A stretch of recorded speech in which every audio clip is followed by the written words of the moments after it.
Salam alaikum, alaikum salam. So, I've had some pretty fucked up things happen the last couple days. And I want to document it because I believe it is pertinent and at least in some way connected. What you're looking at right now, if you don't know, within Palo Mayombe is called an mpaka.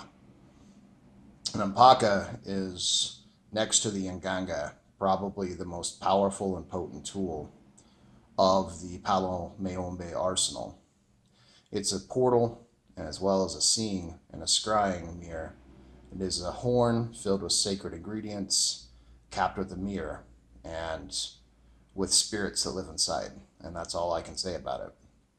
But through it, I can call any spirit of the dead. I can look into the world of the dead, and I can view pretty much anything I want to. It is a remote viewer's dream. But you have to be a Palo priest or a Palo priestess.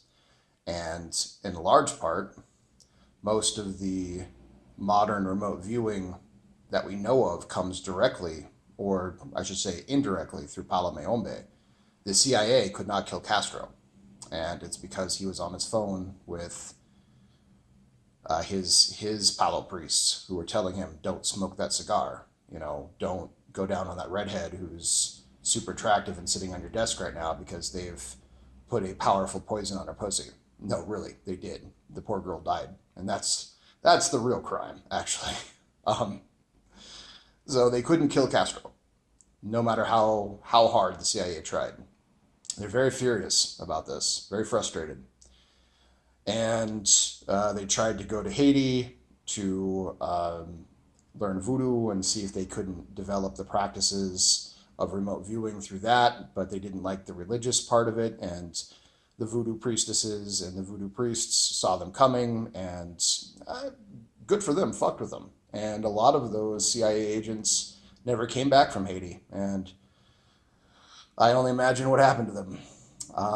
They tried also in Cuba with Palo Mayombe, but they couldn't get scratched. And they came back to America and they tried a non-religious variant of psychism. And to some degree, they were successful. So, a segue into the fact that I am currently on the road and there was a family emergency. So I'm heading north. And as I'm driving in, I hear like a ping, but I'm not really sure what it is. And then about 10 minutes later, my vehicle just overheats. Red line overheats. And I of course, I pull over and every ounce of coolant is gone, is leaking out the bottom. So I am stuck currently in Utah as they're fixing my radiator. But here's interesting. When they pulled the radiator out, it looked like a bullet. Now, I'm not saying it's a bullet, but it looked like something went clean through the front and through the back and at an angle.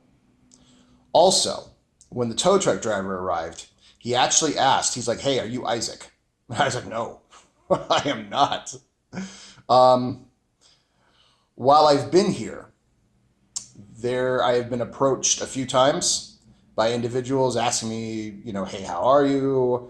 And ask me if I want to go get a drink or if I want to go somewhere secluded. And I'm like, no, I do not. And I woke up this morning with drops of blood in the bathroom. Now, I'm not bleeding. I've checked all over. They were fresh, so I don't necessarily know what that means. I have cleaned them up. I have done what I've done with them because I find I find this whole situation very fascinating. In working with my mpaka is telling me that because of the work we did with Isaac Kappy, because of liberating his spirit, that I myself am taking on certain aspects of his demise. So, car breaking down in a tiny little place in Utah. It seems as though it was more than just a malfunction of my own vehicle, being called Isaac, being approached by people that I haven't met trying to lure me away from the hotel, the strange drops of blood. I'm not 100% sure what it all means, but my empaka says that I need to stay tight, keep a low profile, and I can be out of here by tomorrow morning. So I'm documenting this because it is interesting. What's going to come of it? Hopefully nothing. But I believe that because of the work we did, that I'm taking on certain aspects of what happened to Isaac Kappy. If anything else happens with this, I will document it because it is fascinating. Being called Isaac was really, really fascinating. We look nothing alike. There's no way that could have been a mistake. Isaac Kappy looked to be like under, I think maybe he was like 5'9" or something. I am 6'3". I am built like a military grade tank. And I'll put you like that.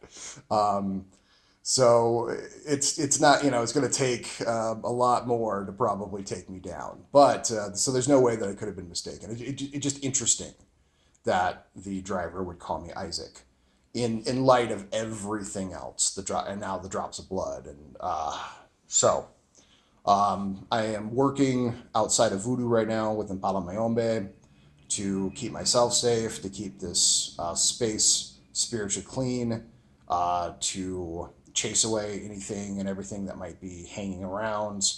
I will alert friends of mine very close to me who are aware of the situation of where I am actually, and keep in touch with them. So in case anything happens, like they'll know immediately that I'm not getting in touch with them.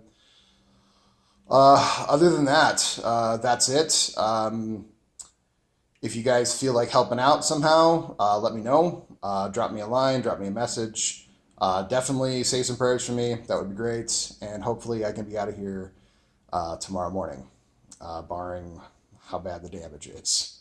So keeping with that, thank you very much. And hopefully I'll talk to you soon. Salam alaikum, alaikum salam.